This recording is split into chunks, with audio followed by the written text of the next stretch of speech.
మత్తయి రాసిన సువార్త 4వ అధ్యాయము 3వ వచనం. ఆ శోధకుడు ఆయన యందలి వచ్చి, నీవు దేవుని కుమారుడవైతే ఈ రాళ్ళు రొట్టెలగునట్లు ఆజ్ఞాపించుమనెను. అందుకాయన, మనుషుడు రొట్టె వలన మాత్రం కాదు కానీ దేవుని నోట నుండి ప్రతి మాట వలనను జీవించును. సరిపోతుంది. ఒక మానవుడు రెండు రకాలుగా జీవించవచ్చు. ఇక్కడ భూలోక జీవితము, ఈ భూలోక జీవితంలో రొట్టె కావాలి బతకడం కొరకు. రొట్టె లేకుండా మరి భూలోకంలో జీవించలేదు.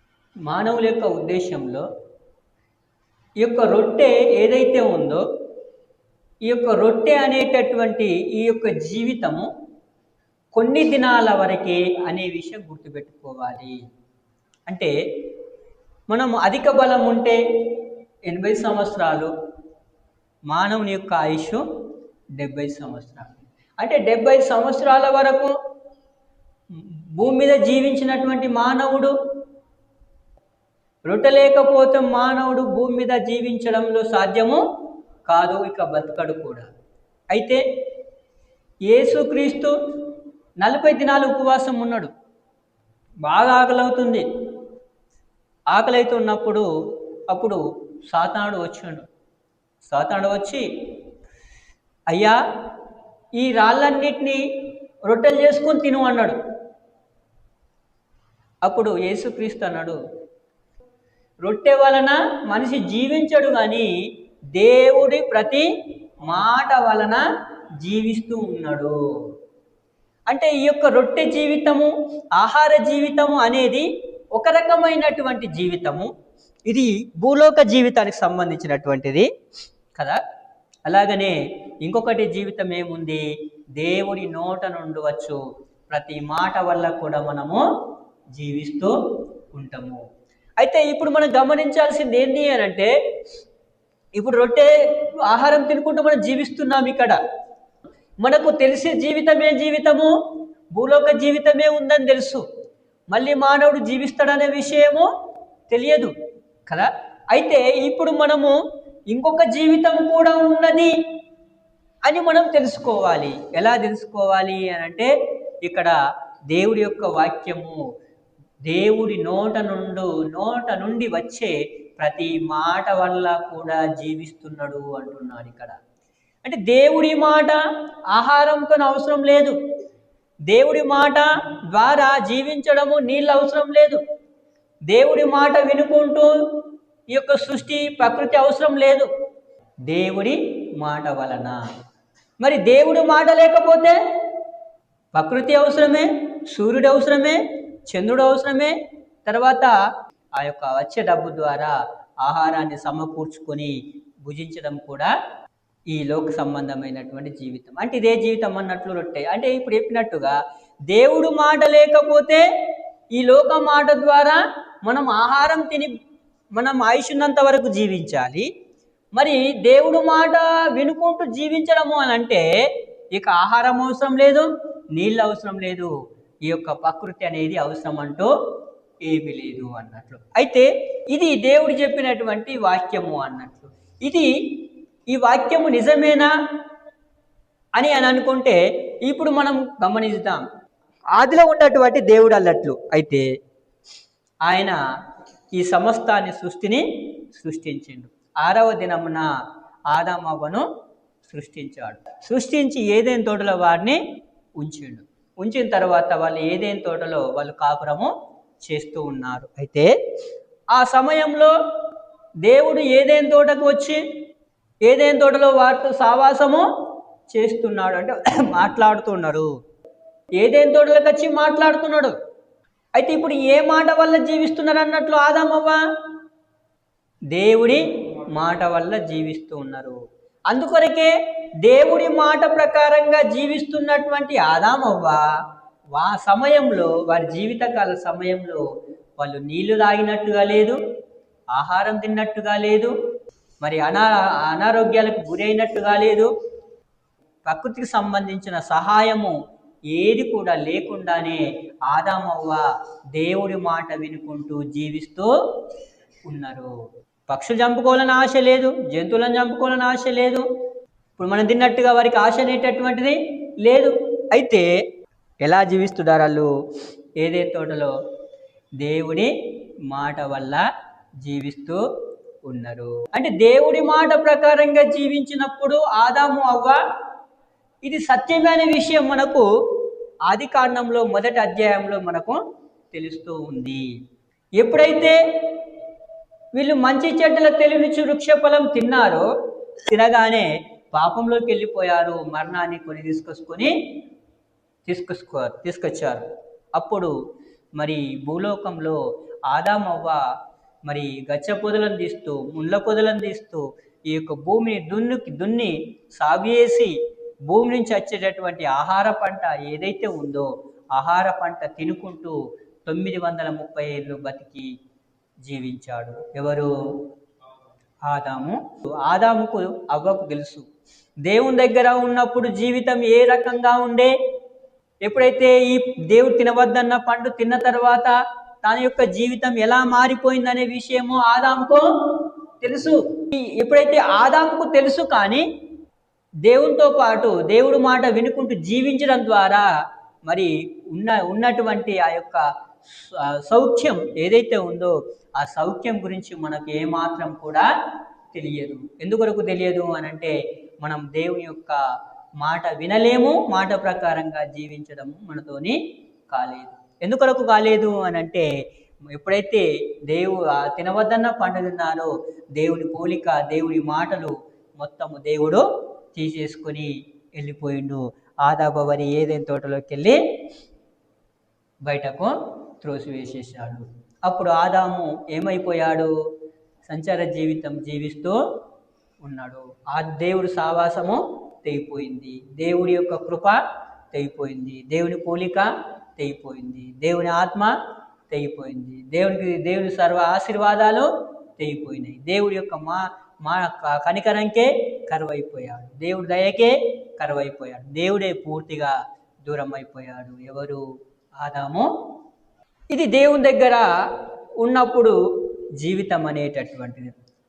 అయితే ఇప్పుడు గమనించినట్లయితే ఆది కాండం 3వ అధ్యాయము 3వ వచనం.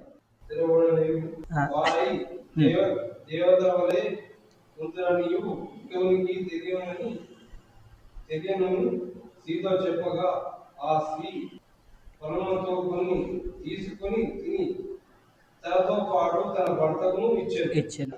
ఇక్కడ వాక్యాన్ని గమనించినట్లయితే సాతాను వచ్చి అవ్వతో మాట్లాడుతున్నది. ఏమని అంటే, మీరు దేవదూతల వలె ఉంటారు. ఎప్పుడైతే ఈ పండు తింటారో, పండు తిన్నప్పుడు మీరు ఎలా మారిపోతారట? దేవదూతల వలె మారిపోతారు అని సాతానుడు అవ్వతోని మాట్లాడుతూ ఉన్నాడు. అవ్వకు ఒక ఆలోచన వచ్చింది, మేము దేవదూతల వలె ఉంటాము అని ఒక ఆలోచన.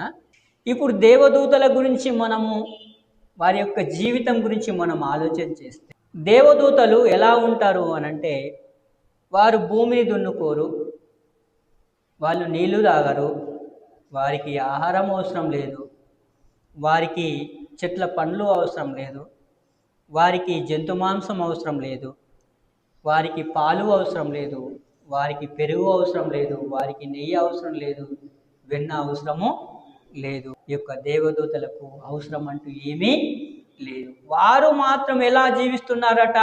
స్వేచ్ఛ కలిగి జీవిస్తున్నారు కదా. అంటే దేవదూతలు మనలాగా కష్టపడరు. అంటే దేవదూతలకు మనలాగా కష్టం ఉండదు, దేవదూతలకు మనలాగా ఇబ్బందులు ఉండవు, దేవదూతలకు మనలాగా ఆటంకాలు ఉండవు, దేవదూతలకు మనలాగా రోగాలు దాడి చేయవు, దేవదూతలకు మనలాగా ఈ పంచాయతీలు తగాదులు అంటే ఏమి ఉండవు. దేవదూతలు మనలాగా కొట్లాడుకోరు, గొడవ పడరు వాళ్ళు. ఎవరు? దేవదూతలు. ఆ జీవితం వాళ్ళు జీవిస్తూ ఉన్నారు, స్వేచ్ఛగా జీవిస్తున్నారు వాళ్ళు. వారికి దేవుడు లేరు, దేవుడు లేరు, వారికి దేవదూతలకు దేవుడు లేరు. అయితే ఈ విషయం మనం తెలుసుకోవాల్సింది ఏంటి అని అంటే, దేవుడు పరలోకంలో ఉన్నప్పుడు దేవుణ్ణి దేవదూతల ఆరాధన చేస్తూ ఉన్నాయి కదా. చేస్తూ ఉన్నప్పుడు అందులో ఒక లూసిఫరు అనే దేవదూత దేవుడు ప్రధాన నాయకుడిగా నియమించినప్పుడు ఈ యొక్క లూసిఫర్ అనే దూత వారికి నాయకుడిగా ఉండి, ఈ యొక్క లూసిఫరు తర్వాత వారికి అప్పచెప్పినటువంటి దూతలు అందరూ కూడా దేవుణ్ణి కలిసి ఆరాధన చేస్తూ ఉన్నాయి. అయితే లూసిఫర్ గానికి ఒక దురాలోచన వచ్చింది. నేను దేవుడు అంతటితో సమానుని కావాలి, నేనే దేవుణ్ణి కావాలి అని ఒక ఆలోచన వచ్చింది. నాకేం తక్కువ ఉంది, నాకు మహిమ ఏం తక్కువ ఉంది అని వాడికి ఒక దురాలోచన అనేది వచ్చింది. రాగానే అందులో కొందరిని తన పక్షాన చేర్చుకున్నాడు. కొందరేమో లేదు నీ పక్షాన మేము ఉండము, దేవుడి పక్షాన ఉంటామని చెప్పేసి కొందరు అన్నారు. అనగానే అప్పుడు దేవుడికి దేవదూతలకు యుద్ధం అంటూ జరిగింది. జరగగానే ఆ యుద్ధంలో ఈ యొక్క సాతానుడు వారిని మధ్యాకాశంలోకి త్రోసివేయబడ్డారు. వారు ఎవరు అంటే దేవదూతలు, పడద్రోయబడినటువంటి దేవదూతలు. దేవుని దగ్గర కొందరు దేవదూతలు ఉన్నారు, యుద్ధం చేసి పడిపోయిన దేవదూతలు కూడా మధ్యాకాశంలో ఉన్నారు. ఇప్పుడు దేవుని దగ్గర ఉన్న దేవదూతలకు దేవుడు తోడున్నాడు, కానీ పడిపోయిన దేవదూతలకు మాత్రము దేవుడు లేరు. వారు స్వేచ్ఛగా ఉన్నారు. వారే రాజ్యం, వారే దేవుడు, వారే అన్నీ. ఎవరనేటోళ్ళు ఎవరు లేరు వారికి. పడిపోయిన దేవదూతలు. ఈ యొక్క దేవదూతలు ఎవరైతే ఉంటారో ఆ దేవదూతలకు నాయకుడు యొక్క లూసిఫర్ ఎవరైతే ఉంటాడో వాడే సాతానుడు. కాబట్టి ఆ సాతానుడు ఎక్కడికి వచ్చిండో ఏదైనా తోటలకి వచ్చిండు. వచ్చి ఓ అవ్వా నీ పండు తింటివంటే మీరు దేవదూతల్లాగా ఉంటారు అంటున్నాడు వాడు. అంటే దేవుడు సావాసం మొత్తం అయిపోతుంది, మీరు మా లెక్క హాయిగా జీవించవచ్చు భూలోకంలో అని అనగానే ఈ అవేమనుకున్నది అని అంటే దేవదూతల జీవితం ఎలా ఉంటుందో అనుకొని తోట పట్ల యొక్క దేవుడు తినవద్దన్న పండుని కొనేది ఎంపుకున్నది, తిన్నది. తిని తన భర్తకు కూడా ఇచ్చింది. ఏం జరిగింది? దేవుడు వెళ్ళిపోయాడు. ఇక నువ్వు బతుకుపో అని చెప్పేసి ఏదైనా తోటలో నుంచి నూకి పడేసేసి, అప్పుడు ఆకలి, దూప, కనీస అవసరాలు మానవుడికి జీవించడం కొరకు అవసరమని అప్పుడు ఆదాము జీవించడం మొదలుపెట్టాడు. అంతకుముందు ఆకలి ఆయనకు తెలియదు, దాహం అవుతుందనే విషయం తెలియదు. మన లెక్క ఈ యొక్క పరిస్థితులు ఇలా ఉంటాయని చెప్పి ఆయనకి ఏమాత్రం కూడా తెలియదు. ఆదాము అవ్వకు తెలియదు. ఎప్పుడైతే పండు తిన్న తర్వాత అప్పుడు ఆదాము అవ్వ తెలుసుకున్నాడు, అబ్బా ఇదా దేవదూతల జీవితం అంటే. దేవదూతల్లాగా ఉంటారు అని అంటే ఈమె ఏమనుకున్నదంటే మేము దేవుడి లెక్క ఉంటాం అనుకున్నదన్న. ఏమైపోయింది? దేవుడు పోలిక తీసేయగానే, స్వరూపం తీసేయగానే ఇక మనం మట్టి అయిపోయినాం. ఇప్పుడు దేవదూతలు, పడిపోయిన దేవదూతలు వాళ్ళ జీవితము దేవుని దగ్గర ఉన్నప్పుడు, పడిపోయినప్పుడు కూడా వాళ్ళకి నీళ్ళు అవసరం లేదు, ఆహారం అవసరం లేదు, వాళ్ళకి రోగాలు దాడి కావు. పడిపోయిన దేవదూతలకు కూడా ఏమి కాదు. సూర్యుని ఎండ తగలదు, ఎండ వాళ్ళని కాల్చేయలేదు, వేడి నల్లి కాల్చేయలేదు, అగ్ని వాళ్ళని కాల్చేయలేదు. పడిపోయిన దేవదూతలు ఎలా ఉన్నారు? బాగా బలం కలిగి ఉన్నారు. ఈ అవ్వ ఇప్పుడు పడిపోయింది కదా, దేవదూత అవుతానని చెప్పేసి పడిపోయింది కదా. పడిపోగానే అవ్వ ఎలా మారిపోయింది? కష్టపడాలా, ముండ్ల పొదలు తీయాలా, కడుపుని నింపుకోవాలి. ఇది మానవుల కోరుకున్న దేవదూతల జీవితం. అవ్వ మోసపోయిందా లేదా? మోసపోయింది. ఒక జీవితం నేను ఎలా ఉంటాను అనుకున్నది, కానీ ఈ భూమి మీద ఆహారం కష్టపడి తింటేనే నా కడుపు నిండుతుంది అనేది తెలిసి వచ్చింది. ఎవరికి? అవ్వకు, ఆదాము. దేవుని దగ్గర ఉన్న దేవదూతల జీవితం వేరు, పడిపోయిన దేవదూతల జీవితం వేరు. తర్వాత ఆ దూతని వచ్చి అవ్వని పడగొట్టినప్పుడు ఈ యొక్క మానవుడు ఒక దేవుడుగా మారిపోవడం, జీవితం అనేది ఈ దున్నుకొని జీవించడము, తనకు తానే జీవించడం. అందుకొరకే ఈ లోకమంతా జీవిస్తున్నది కానీ దేవుడు ఉన్నాడా? లేదు. కష్టపడాలి, సంపాదించుకోవాలి, ఇల్లు కట్టుకోవాలి, యంత్రం కొనుక్కోవాలి, తనకు కావాల్సినటువంటి కనీస అవసరాలు తీర్చుకోవాలి. ఎవరివ్వరు ఇక్కడ? ఎవరైనా ఇస్తారా? 10 రూపాయలు ఇస్తారా? ఎవరివ్వరు. కష్టపడి పని చేసుకొని నువ్వు సంపాదించుకో అంటారు. ఎందుకొరకు? ఈ లోకమే కష్టపడాలి అంతే. ప్రయాసంతో మనం బతకాలి, ముళ్ళ పొదలు తీసి బతకాలి, చెమటడిసి బతకాలి. అనేక ఒత్తిళ్ళు, అనేక నిందలు, అనేక అవమానాలు, అనేక రకాల మనము ఈ ఒత్తిళ్లకు లోనై మనం జీవించాలి. ఇదే దేవదూతల బతుకు మనది. అవ్వ దేవదూతలాగా మారిపోతుంది అనుకుంటే ఈ బతుకు అనేది తీసుకొచ్చింది. ఇదే దేవదూతల మన బతుకు. కఠినమైన జీవితం మనది. ఇక్కడ దయ కలిగిన వాళ్ళు ఎవరు లేరు. ఇక్కడ మనం ప్రేమించే వాళ్ళు ఎవరు లేరు. మనం ఆదుకునే వాళ్ళు ఎవరు ఉండరు. ఇక్కడ మనం అనుకున్న వారు దూరం అయిపోతారు. మనం నమ్ముకున్న వాళ్ళు ముఖం దింపుకొని వెళ్ళిపోతారు.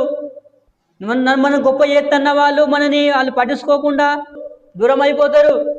అందుకొరకే ఈ మానవుని యొక్క మాటలు స్వాస్థం అది ఖచ్చితమైనటువంటివి కావు. మాట తప్పే మానవ జీవితం, మాట తప్పే ఈ జీవితంలో మనము ఉన్నాం. కాబట్టి మనం ఏదో దేవదూతలు అవ్వ తీసుకొచ్చిన పుణ్యమా అంటూ, ఆదాం తీసుకొచ్చినటువంటి పుణ్యమా అంటూ, అయ్యో ఈ దేవదూతల బతుకొచ్చిందా, మనం కష్టపడి పని చేసుకుంటూ జీవించడము మొదలుపెట్టాలి. దేవదూతలకు దేవుడు ఉన్నాడా? పడిపోయిన దేవదూతలకు దేవుడు ఉన్నాడా? లేడు. మనం పండుదిన తర్వాత ఏదైనా తోటలో నూకేసిన తర్వాత దేవుడు ఉన్నాడా మనకు? లేడు. నువ్వెందుకు దున్నాల్సిన అవసరం ఏముంది? నువ్వెందుకు గచ్చపొదలు తీస్తావు? ఏదైనా తోటలో ఆదామవ్వ ఉన్నప్పుడు వాళ్ళు గచ్చపొదలు తీసినలా, ముళ్ళ పొదలు తీసినలా? మహిమతో ఉన్నారు. కడుపు నిండా వాళ్ళు అప్పుడు జీవవృక్ష ఫలాలు బాగుండే కడుపు నిండా తినుకుంటూ బాగా మంచి ఆరోగ్యకరంగా జీవిస్తున్నారు. వాళ్ళకు అసలు మరణమే లేదు, దుఃఖమే లేదు వారికి ఏదైనా తోటలో ఉన్నప్పుడు. ఎప్పుడైతే దేవుడు వెళ్ళిపోయిండో, మానవుడు ఒంటరి అయిపోయిండో, ఒంటరి అయినప్పుడు మాత్రమే ఈ దున్నుకోవడం మొదలుపెట్టిండు. దేవుడు ఆడుతోడున్నాడు. దేవుడు తోడుంటే ఇలా ఎందుకు మనం కష్టపడాల్సిన అవసరం ఏముంటుంది? దేవుడు కడుపు నింపేటోడు. దేవుడికి మన కడుపు నింపేంత శక్తి లేదా? దేవుడు మనకు నీళ్ళు తాగకుండా బతికింపజేసేంత శక్తి లేదా? ఇన్ని ఒత్తిళ్ళు, నిందలు, ఇంత కఠినమైన పరిస్థితులు మనం ఏగుతూ ఉంటే, మనం బాధపడుతూ ఉంటే, ఈ బాధల నుంచి తప్పించేంత శక్తి దేవుడికి లేదా? ఉంది. కానీ మనమే ఈ యొక్క దేవదూతల జీవితాన్ని కోరుకున్నాం కాబట్టే దేవుడు వద్దయ్యా, మా ఆలోచనలతోనే జీవిస్తాం, మా జ్ఞానంతోనే జీవిస్తాం, మా తెలివితోనే జీవిస్తాము, మా తలంపుతోనే జీవిస్తాము, మా లెక్కనే చూసుకుంటాము, మా తిరిపే ఉంటుంది, మా మాట విధానమే ఉంటుంది, మా లెక్కలే ఇలా ఉంటాయి, మేము ఇలానే జీవిస్తాము కదా అని మనం అనుకొని దేవుని దగ్గర నుంచి దూరం అయిపోయి బతుకుతున్నాం. అందుకొరకే ఏ మానవుని అడిగినా కానీ కూడా, నా ఇష్టమయ్యా, నా జీవితం, నువ్వెందుకు నాకు అబ్జెక్షన్ చేస్తున్నావు, మంచి బతుకును బతుకుపో అంటాడు కదా, అంటారా? మళ్ళీ మనం ఇప్పుడు మన యొక్క అజ్ఞానం గమనించినట్లయితే, మనం ఆదాం తీసుకొచ్చిన మన సొంత జీవితము, మనం బతకాల్సినటువంటి మన జీవితము, మళ్ళీ ఇప్పుడు ఏదో శ్రమలు, కష్టాలు, బాధలు, ఇబ్బందులు రాగానే, డబ్బు లేకపోగానే, మన విలువ కోసం, ఇజ్జత్ కోసం, అవమానం కోసము మళ్ళీ మనము అయ్యో అంటే ఎవరు ఇవ్వకపోతే దేవుడు ఏం చేసిండు అని అంటే, దేవుడే మొదటిసారిగా దూరం చేసుకొని మనం కష్టపడి బతుకుతున్నాము. దేవుడు ఏం చేసిండంటే దేవుడు ఏం చేస్తాడు చెప్పు? దేవుడు తీసుకొచ్చి పెడతాడా? అప్పుడే కటాప్ అయిపోయాడు కదా దేవుడు. కష్టపడు, సంపాదించుకో, నీ జ్ఞానంతో గొప్ప పొదుపు చేసుకొని ఎదుగు అంటాడు దేవుడు. దేవుని బదనం వాళ్ళ లోకం వాళ్ళకి తెలియదు. అరే నువ్వు దేవుని నమ్ముకున్నావురా, ఏం చేస్తున్నాడు దేవుడు నమ్ముకున్నాడా, ఏం చేస్తున్నాడు, దేవుని నమ్ముకున్నాడా, గిట్ల చేస్తాడా, ఇవి అన్ని ఇవేం మాటలన్నీ కదా. ఇవి ఎందుకొరకు? ఒకవేళ మనము సర్వ సృష్టికర్త మనకు తెలుసు, ఈ భూమిని ఆకాశ నక్షత్రాలను కలిగజేసిన దేవుడని మనకు తెలుసు, ఈ సర్వాన్ని ఏర్పడి చేస్తున్న దేవుడని మనకు తెలుసు, ఈ లోకాన్ని అంతటికి జీవం ఇస్తున్న దేవుడని మనకు తెలుసు. ఇంత సృష్టికర్త తెలిసి ఉండగా కూడా మరి ఇన్ని కష్టాలు శ్రమలు పడుతూ ఉంటే దేవుడు మనకు తిండి పెట్టలేడా? పెట్టేంత శక్తి లేదా మన దేవుడికి? ఉంది. ఎందుకొరకు మరి ఆయన దూరంగా ఉంటున్నాడు? ఎందుకొరకు ఉంటున్నాడు దేవుడు? ఎందుకొరకు కష్టపడమంటున్నాడు? దేవుడు నమ్ముకున్నాం, దేవుని బిడ్డలైనాం కదా. ఇప్పుడన్నా కానీ కూడా ఆదమ ఏదైనా తోటలో ఉన్నట్టుగా ఆహారం మన కడుపు నింపొచ్చు కదా ఆయన కష్టపడకుండానే. మరి ఎందుకొరకు పెడతలేడు అని అంటే మనము దేవదూతల్లాగా జీవిస్తాము అని చెప్పి ఆ అవ్వ తీసుకొచ్చినటువంటి నియమం ఏదో మనము జీవించాల్సిన అవసరము ఉంది. అందుకొరకే దేవుని నమ్ముకున్నా కానీ కూడా మనం ప్రయాసపడాల్సిన అవసరం అనేది ఉంది. మాటల గురించి ఏమాత్రం కూడా ఆలోచన చేయొద్దు. మన దేవుడి నుంచి దూరం అయిపోయి ఇలా కష్టపడుతున్నాం అనే విషయం మనకి తెలియదు, కానీ మన దేవుడు మనకి చెప్తున్నాడు కదా. హల్లెలూయా. అందుకొరకే ఇది కొన్ని రోజుల జీవితము కదా. ఇదే జీవితము కొన్ని రోజుల జీవితము. అయితే ఇప్పుడు యేసుక్రీస్తు చెప్పినటువంటి మాట ఏంది అని అంటే దేవుని మాట వల్ల జీవిస్తూ ఉన్నాడు. ఇప్పుడు మనము దేవుని నుంచి దూరం అయిపోయినాము, ఇవి దేవుని మాటలు కాకుండా ఈ మాటల ప్రకారంగా జీవిస్తూ ఉన్నాము, బాగానే ఉంది. ఇప్పుడు మన సంగతి ఏంది అని అంటే, మన విషయం ఏంది అని అంటే, ఈ మరణ జీవితం కలిగిన జీవితము కదా, మరణ జీవితం కలిగిన జీవితము, ఈ జీవితంలో నుంచి మనము నిత్య జీవితంలోకి మనము వెళ్ళాలి, దాటాలి.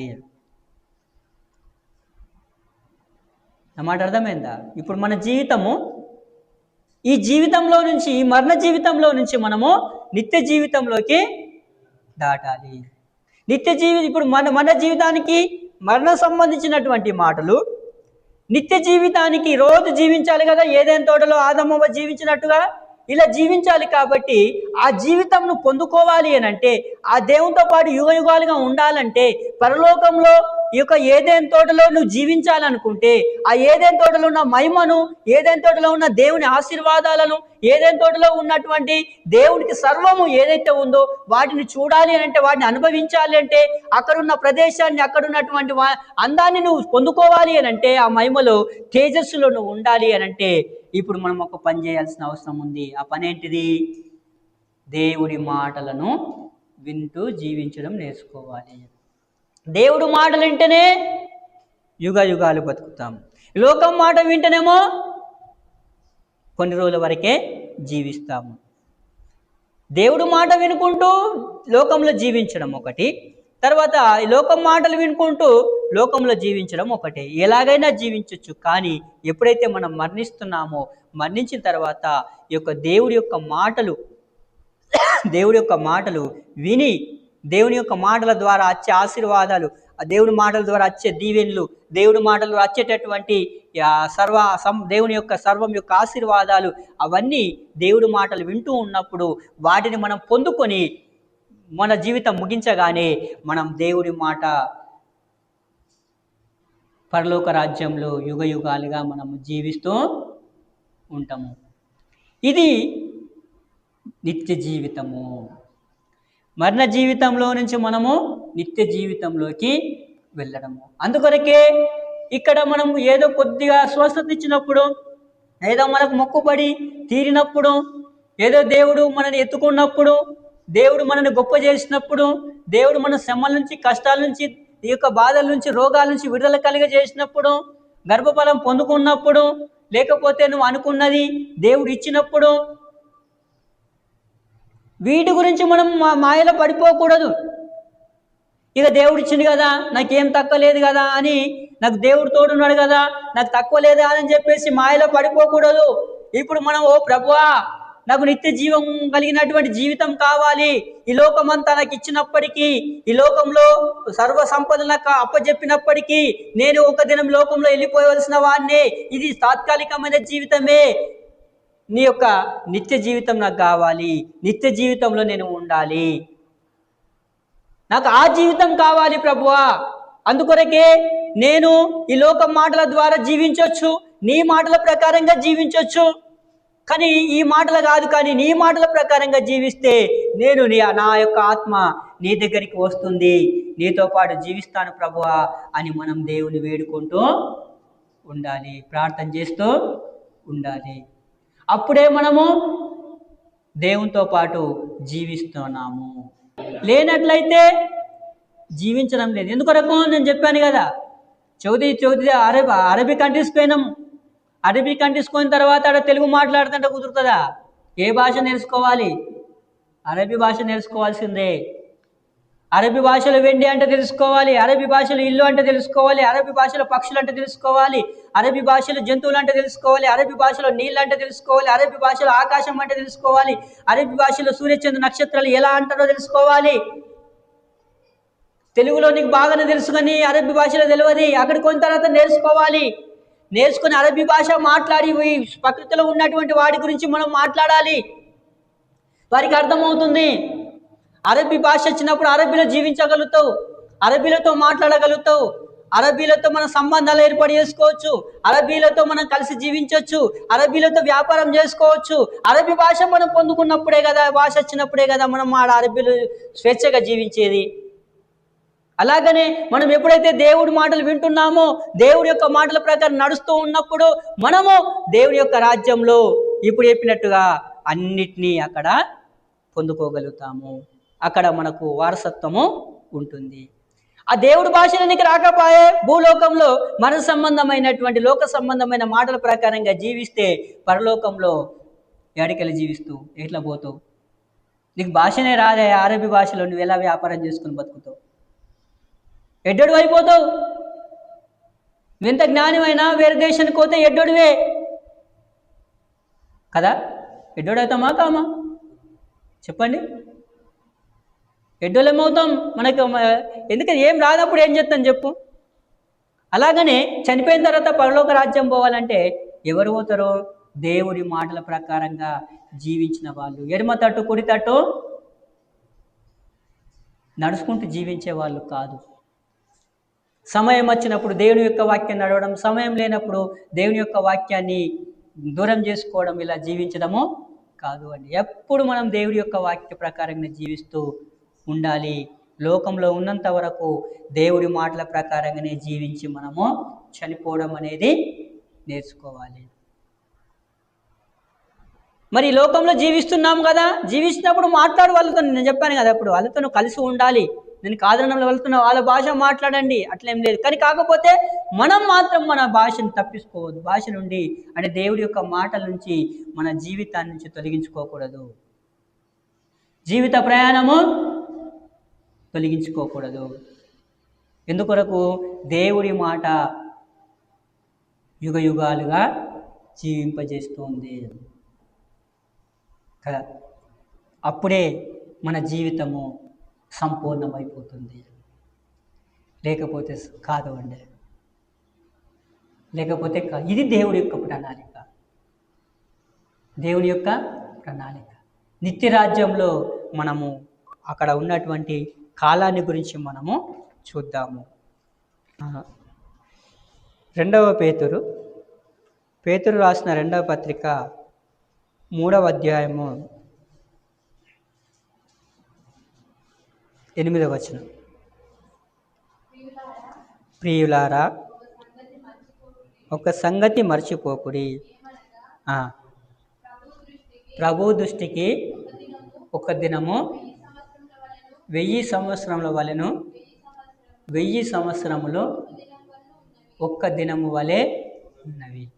నిత్య జీవితంలో దినాలు, సంవత్సరాలు ఎలా ఉన్నాయంటే, నిత్య జీవితంలో కొలతలు ఎలా ఉన్నాయి అనంటే, మానవ జీవితంలో కొలతలు ఏ విధంగా ఉన్నాయి అనంటే, ఒక్క దినానికి 24 గంటలు. అదే దేవుని దృష్టికి ఒక్క దినము 1000 సంవత్సరాలు. 1000 సంవత్సరాలండి. అంటే దేవుని దృష్టిలో ఒక్క దినమంతా మానవుడు భూలోకంలో జీవిస్తామన్నా ఆయుష్ లేదు. ఎవరైనా 1000 సంవత్సరాలు బతికిన వాళ్ళు ఉన్నారా? 500 సంవత్సరాలు బతికిన వాళ్ళు ఉన్నారా? 250 సంవత్సరాలు బతికిన వాళ్ళు ఉన్నారా? కనీసము 100 సంవత్సరాలు కూడా బతికిన వాళ్ళు కూడా లేకుండా అయిపోతుంది. చివరికి 60 సంవత్సరాలు, 70 ఏళ్ళు. అంటే మానవుడి యొక్క జీవితము భూలోకంలో దేవుని యొక్క దృష్టిలో ఎలాంటి జీవితం అంటే ఒక్క దినము గడిపినంత జీవితకాలము భూలోకంలో జీవించే మనుషులకు లేదు. ఉందా? ఉందా? లేదు. మరి ఎందుకొరకు లేదు? మరి లోకం అనేది దేవుడి మాట ప్రకారంగా జీవించడము లేదు కాబట్టి. ఒకవేళ లోకమే దేవుడి మాట ప్రకారంగా జీవిస్తే ఇక్కడనే మనం 1000 ఏళ్ళు బతికేటోళ్ళము. ఒక్క దినాన్ని 1000 సంవత్సరాలు మనము చూసేవాళ్ళము. ఆదామును కూడా చూసేవాళ్ళమే. ఇక మరణమే లేకపోతే ఆదాం చూసేవాళ్ళమే, మనం అవ్వను చూసేవాళ్ళమే. మనం ఇప్పుడు మన ఎప్పుడు మన వంశం ఎప్పటి నుంచి స్టార్ట్ అయిందో ఎప్పటి నుంచి స్టార్ట్ అయిందో మనకు తెలియదు. మన కులం ఎప్పటి నుంచి స్టార్ట్ అయిందో మనకు తెలియదు. తెలుసా? ఎవరో ఒక కులం పెడితే ఆ కులం వంశమే మనది కొన్ని కోట్లల్లో లక్షల్లో పెరిగిపోయింది. ఆ సృష్టించినటువంటి ఆ కులాన్ని సృష్టించినటువంటి ఆ యొక్క మొదటి మనిషి ఎవరైతే ఉన్నారో ఆ మొదటి మనిషిని కూడా మనము చూసేవాళ్ళమే. ఎందుకొరకు?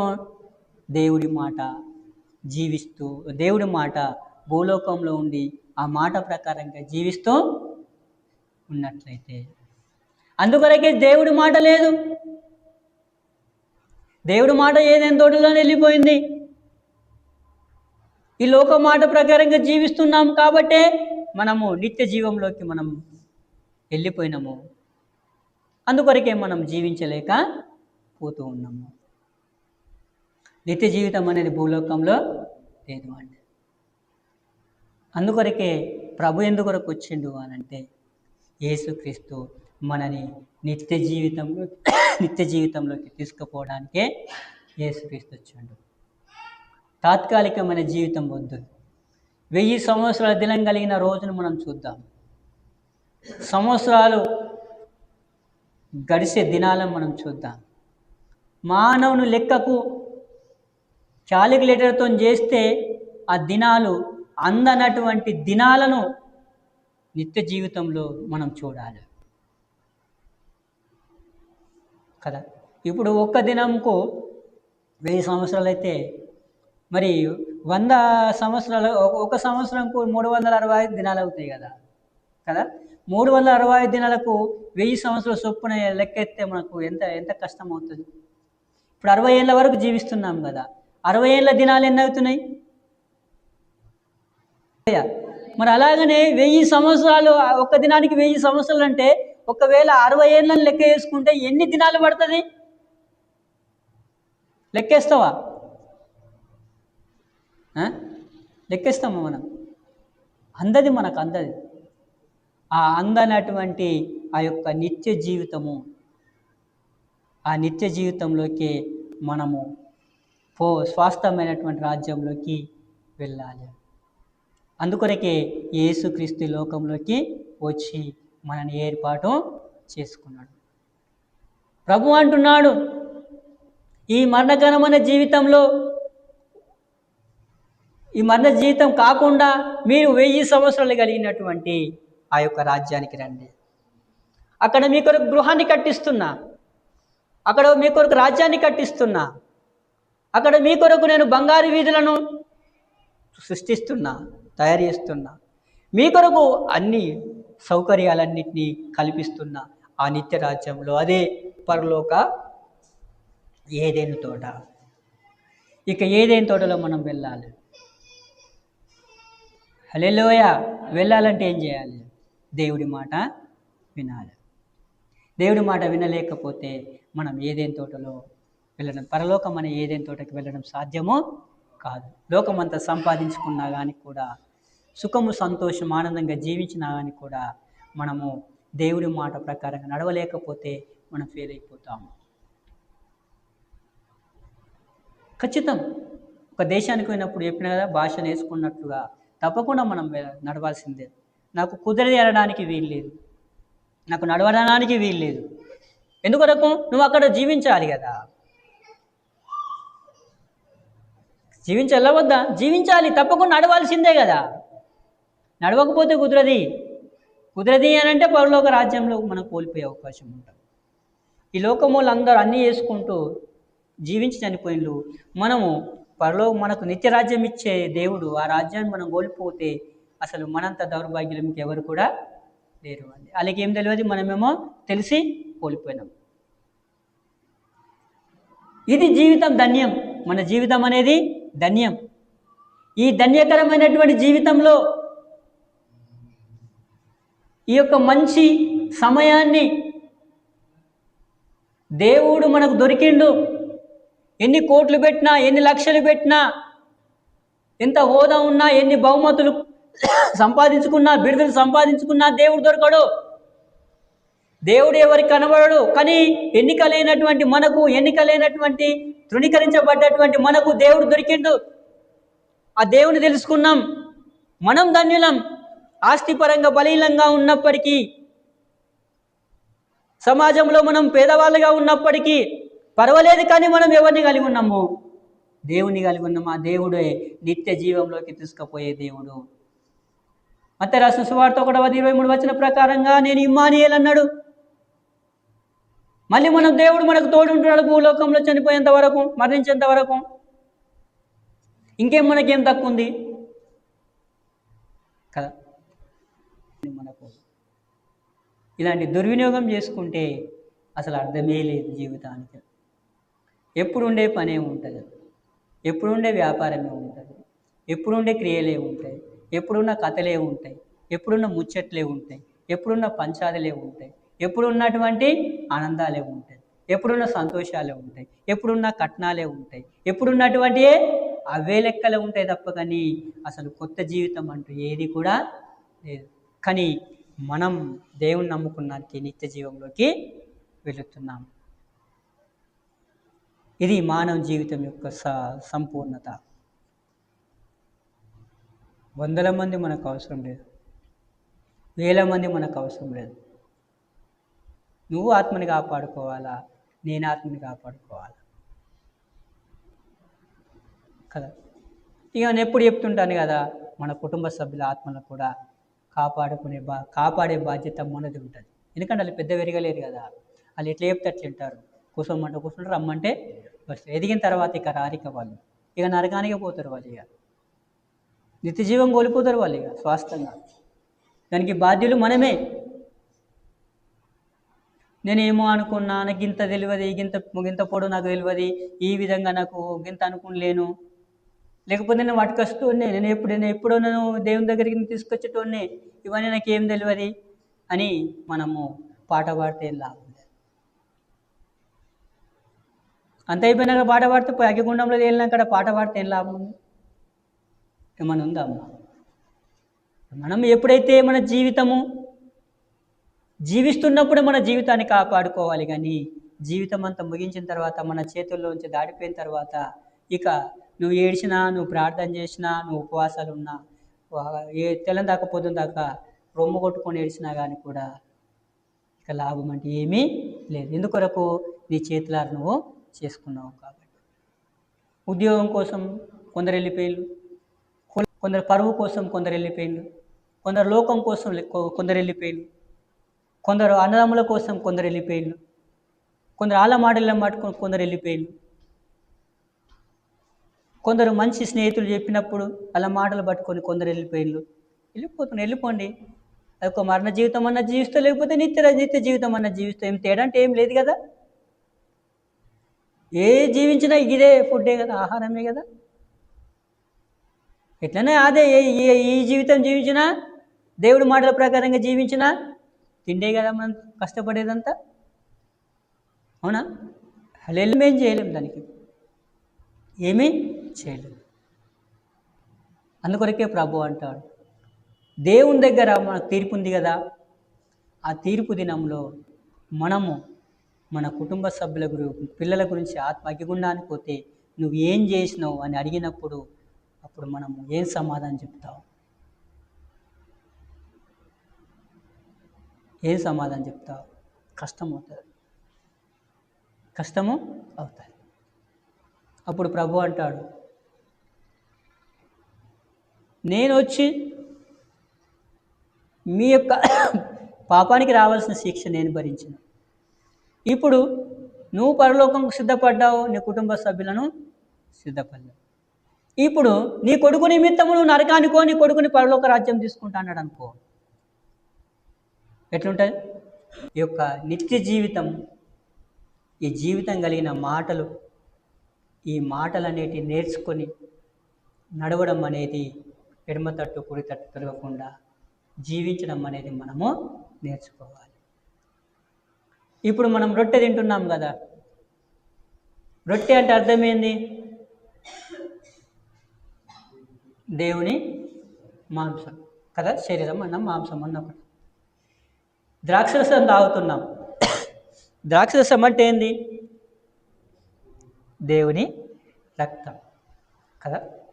ఇప్పుడు దేవుడి మాంసాన్ని మనం తింటామా? తినస్తుందా? తినరాదు. దేవుని యొక్క రక్తం తాగొస్తుందా?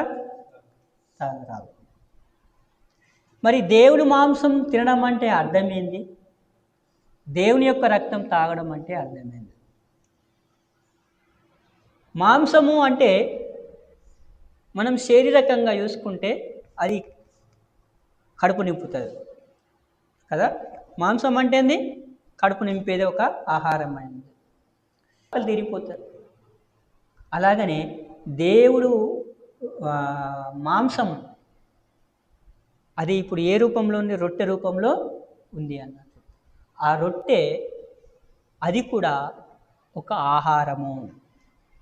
దేవుడు మాంసం అంటే ఒక ఆహారమే కదా, వింటున్నారా? దేవుడు ఇప్పుడు రొట్టె ఉన్నది కదా, ఈ రొట్టె కూడా ఒక ఆహారమే కదా. దేవుడు మాంసం అంటే ఆహారం, రొట్టె అంటే ఆహారం. ఇప్పుడు దేవుడు మాంసము అని అంటే మనలాంటి మాంసం కాదు ఇక్కడ. ఇప్పుడు దేవుడు ఏ రూపంలో ఉన్నాడు? ఆయన ఏ రూపంలో ఉన్నాడు? యోహాను రాసిన సువార్త 1వ అధ్యాయము 1వ వచనం. ఏ రూపంలో ఉన్నాడు? వాక్య రూపంలో ఉన్నాడు. ఇప్పుడు దేవుడు అంటే ఎవరు అన్నట్లు? వాక్యం. ఇప్పుడు ఆయన మాంసాన్ని మనం భుజించాలి అని అంటే ఇప్పుడు మనము దేవుడి యొక్క వాక్యాన్ని తింటున్నట్టే. దేవుడి యొక్క మాటలు నడుస్తూ ఉన్నప్పుడు దేవుడి యొక్క మాంసాన్ని తింటున్నట్టే. దేవుడి ఆజ్ఞలు పాటిస్తున్నప్పుడు దేవుడి మాంసాన్ని తింటున్నట్టే. దేవుని పరలోక సంబంధాలు, పరసంబంధమైన ఆశీర్వాదాలు పొందుకుంటున్నాము, దేవుడి మాట విని పరసంబంధమైన ఆశీర్వాదాలు పొందుకుంటున్నాము అని అంటే దేవుడి మాంసాన్ని తింటున్నట్టే. అంటే యేసుక్రీస్తు ఒక వాక్యమై ఉన్నాడు, ఆ వాక్యం ఒక మాంసంలాగా ఉంది, ఆ మాంసము ఒక రొట్టెలాగా మార్చిండు, ఆ రొట్టె అనేది మనము తింటున్నాము అని అంటే అర్థం ఏంటి అంటే మనం దేవుడి యొక్క వాక్యాన్ని మన దినసరిలో రోజు తింటూ ఉండాలి, అంటే విని మన జీవితం నడుస్తూ ఉండాలి అని అర్థము అన్నట్టు. అందుకొరకే మనము ఈ రొట్టె పళ్ళ అనేది పెట్టుకున్నాము అన్నట్టు.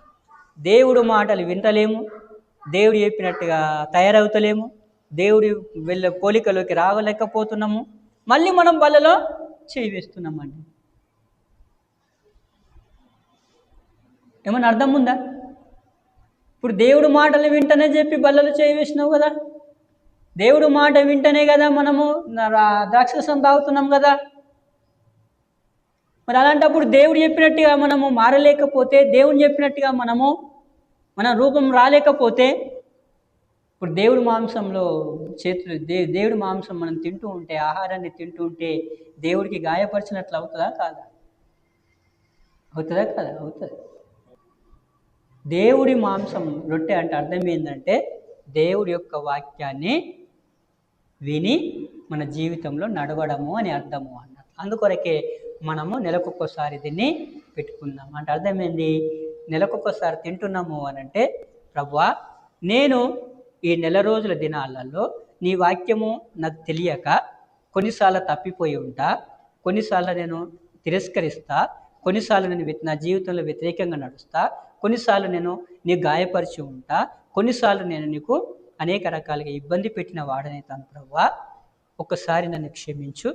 ఇక నేను రొట్టె తింటున్నా, ఈ రొట్టె నీ యొక్క వాక్యం ప్రకారంగా నడుమని చెప్తుంది, ఈ వాక్య ప్రకారంగా నన్ను పోలికలోకి రమ్మని చెప్తుంది, ఈ వాక్య ప్రకారంగా నేను అలంకరించుకోవాలి, ఈ వాక్యాన్ని మనం అలంకరించుకొని నడవాలి, ఈ వాక్య ప్రకారంగా నేను సరి చేసుకుంటాను ప్రభువా అని మనము దేవుని దగ్గర మారు మనసు కలిగి అప్పుడు రొట్టెని మనం ముందొచ్చినప్పుడు ఇక ఈ నెలంతా కూడా గత కాలంలో నేను ఇష్టానుసారం కొద్దిగా వ్యతిరేకంగా నడిచినప్పటికీ ఇప్పుడు నేను సరి చేసుకుంటాను అని మనం బల్లలో చేయి వేయడం.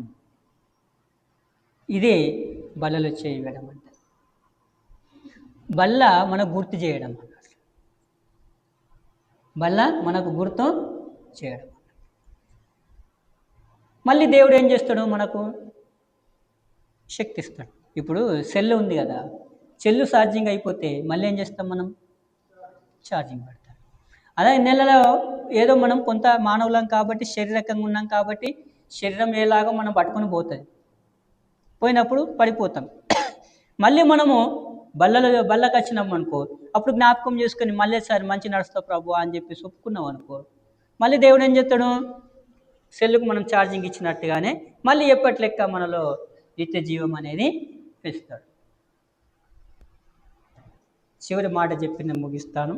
నిత్య జీవం మనము పెరగడము, నిత్య జీవంలో ఎదగడము ఎలా? నిత్య జీవంలో మనం ఎదగడము ఎలా? ఇప్పుడు మత్తయి రాసిన సువార్త మొదలుకొని ప్రకటన గ్రంథం వరకు ఉన్నటువంటి వాక్యము అది దేవుడి మాటలని మనము విన్నాం కదా, విని మనము నేర్చుకుంటున్నాం. అయితే ఇది ఒక విధానం. రెండవది ఏంటి అని అంటే, ఈ యొక్క మత్తయి రాసిన సువార్త మొదలుకొని ప్రకటన గ్రంథం వరకు ఉన్నటువంటి దేవుడి యొక్క మాటలు, ఆ మాటలు మన హృదయంలో జన్మించడం అనేది రెండవ విధానము. బైబిల్ చదివి అయ్యగారు చెప్పిన వాక్యం విని నడవడము ఒక విధానము. రెండవది ఏంది, ఈ వాక్యము మన హృదయంలో జన్మించి ఈ వాక్య ప్రకారంగా నడవడము రెండవ విధానం. అన్నమాట అర్థమైందా? ఎవరు ముందు ఎవరు ముందు నిత్య జీవంలో జన్మించినట్టు? బైబిల్ చదువుకునే వ్యక్తి ఉన్నాడు, దేవుని యొక్క వాక్యం హృదయంలో జన్మించినటువంటి వ్యక్తి ఉన్నాడు. ఎవరు ముందు నిత్య జీవంలో జన్మించినట్టు కదా? హృదయంలో జన్మించిన వారు అన్నారు. ఇప్పుడు చదువుకోలేని వాళ్ళు ఉన్నారు, వాళ్ళకు చదివే రాదు. మరి వాళ్ళ సంగతి ఏంది? మరి ఇప్పుడు బైబిల్ చదువుకున్న వాళ్ళు చదువుతారు అనుకో, చదువుకునే వాళ్ళ సంగతి ఏంది? మరి ఇక వీళ్ళు నరకానికి పోతారు, వాళ్ళకి నిత్య జీవం రాదా? చదువుని అవసరం లేదు, హృదయంలో వాక్యం జన్మిస్తే చాలు. ఇప్పుడు అరబీ దేశానికి పోయినాం, అక్కడ భాష మనకు రాదు, వింటున్నాక నా భాష వస్తుంది అంటే అర్థం ఏం చేసుకోవాలంటే, ఆ వాక్యము మన హృదయం, అరబీ భాష మన హృదయంలో జన్మిస్తుంది కదా. ఇప్పుడు మత్తుసార్లు మనము భాష వింటాము కదా, వింటాం, కానీ మాట్లాడరాదు. ఎందుకొరకు మాట్లాడరాదు? ఆ భాష అనేది మన హృదయంలో ఇంకా జన్మించలేదు. జన్మిస్తేనే కదా హిందీ మాట్లాడేది. హిందీ భాష జన్మిస్తే హిందీ మాట్లాడగలుగుతాం, ఇంగ్లీష్ భాష జన్మిస్తే ఇంగ్లీష్ మాట్లాడగలుగుతాం, అరబీ భాష జన్మిస్తే అరబీ భాష మాట్లాడతాం. ఈ భాష ఈ భాష జన్మించే మనుషులు ఎవరైతే ఉంటారో, ఈ భాషకు నువ్వు చదువుకున్నావా, నువ్వు జ్ఞానవంతుడివా, నువ్వు ఉద్యోగివా, లేకపోతే నువ్వు పేదవాడివా, నువ్వు ధనికుడానికి దానికి సంబంధం లేదు. ఇప్పుడు చౌదీ దేశం అరబీ దేశానికి పోయి చదువుకోలేనటువంటి వాళ్ళు కూడా హిందీ నేర్చుకొచ్చుకున్నారు. సౌదీ దేశానికి పోతే హిందీ మాట్లాడరు, వాళ్ళు వచ్చినాక మాట్లాడతారు. అమెరికా దేశానికి పోతే ఇంగ్లీష్ మాట్లాడతారు. వాళ్ళు చదువుకోవాల్సిన అవసరం లేదు. భాష ఎవరు హృదయంలో జన్మిస్తే వాళ్ళు చదవకుండానే మాట్లాడగలుగుతారు. ఇప్పుడు చదువుకోలేని చాలా ఉన్నారు. వాళ్ళు కుటుంబాన్ని పోషిస్తలేరా, ఆస్తులు సంపాదిస్తలేరా, చదువుకొని ఇల్లు కట్టుకున్నారా, చదువుకొని యంత్రాలు కొనుక్కున్నారా, చదువుకొని భూములు కొన్నారా, చదువుకొని అన్నీ చేస్తున్నారా? చదువుకోకుండా వాళ్ళు పని చేసుకుంటున్నారు, చదువుకోకుండా జీవితాన్ని గడుపుతున్నారు, చదువుకోకుండానే ఎట్లా ఉండాలని తెలుసుకుంటున్నారు, చదువుకోకుండానే అందరితో కలిసి ఉంటున్నారు, చదువుకోకుండానే అన్నిటినీ చేస్తున్నారు. అవును, చదువుకుంటేనే చేయాలి, చదువుకోకుండా ఇవన్నీ నీకు ఎట్లా తెలిసినాయి అని అంటే ఏమన్నట్లు?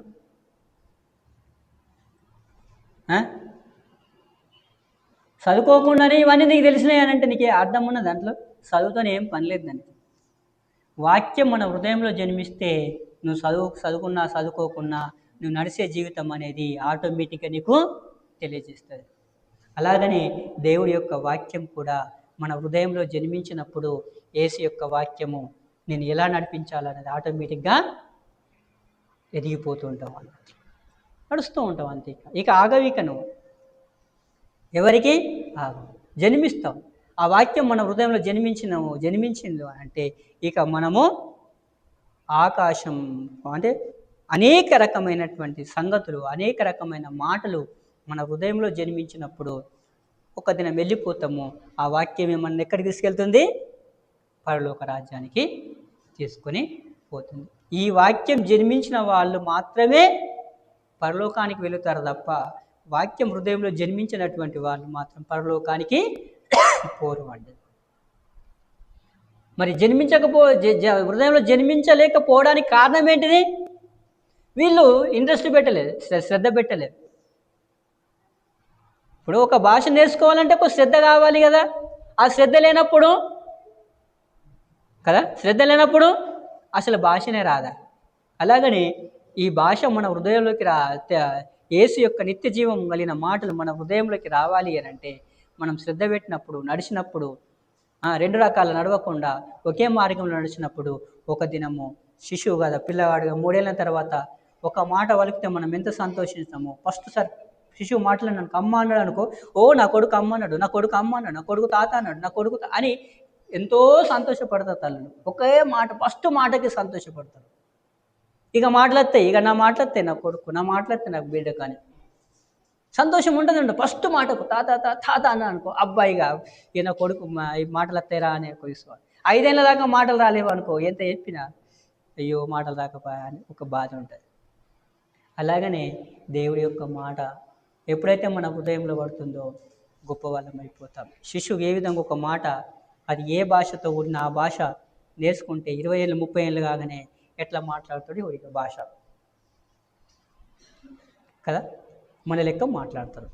ఇప్పుడు మన శిశువుగా ఉన్నప్పుడు మనం గిట్లనే మాట్లాడినామా? పర్ఫెక్ట్గా భాష ఎదినాక ఆమెనే మనం బాగా మాట్లాడుతున్నాం. అలాగని దేవుడి యొక్క మాటలు కూడా మన హృదయంలో జన్మించినప్పుడు ఈ బైబుల్, ఈ వాక్యం అనేది ఎలా ఉందనేది ఎవరు చెప్పాల్సిన అవసరం కూడా లేదు. ఆటోమేటిక్గా నువ్వు ఎదిగిపోతూనే ఉంటావు. జన్మించేంత వరకు నువ్వు నేను దేవుని త్రోవలో, దేవుని మార్గంలో మనం ఉండాలి. దేవుడి వాక్యంలో మనము నడుస్తూ ఉండాలి. ఇతర సంఘాలను చూసి కాదు, ఇతర విశ్వాసాలను చూసి కాదు, మనము ఇందులోనే ఉండాలి. అంటే ఈ భాషలోనే మనము నేర్చుకోవాలి, ఈ జ్ఞానంలోనే మనము ఎదగాల్సినటువంటి అవసరం అనేది ఉంది.